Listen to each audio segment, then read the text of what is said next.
слышали, что крупный металлургический комбинат, вот, что в Вологодской области, пожалуй, самый промышленный город.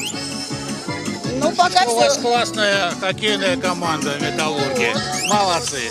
Знаем, что здесь дом-музей Верещагина. Все бы хотелось посмотреть. Очень интересно. Впервые теплоходы стоят так долго. Поэтому у нас сегодня есть возможность показать всю программу по Череповцу. То есть это и обзорные, это и музей, это и усадьба Гольских, это и сувенирные лавки, это и пешеходные прогулки. И самое главное, что сегодня мы запускаем две сразу круговые экскурсии. Одна до Белозерска, Череповец-Белозерск, Череповец, и вторая Череповец-Вологда. Развитие инфраструктуры по приему теплоходов мы видим следующим образом. То есть на первом этапе нам надо привести в порядок, освободить территорию Соборной горки от объектов, которые не способны принимать теплоходы с большим количеством туристов.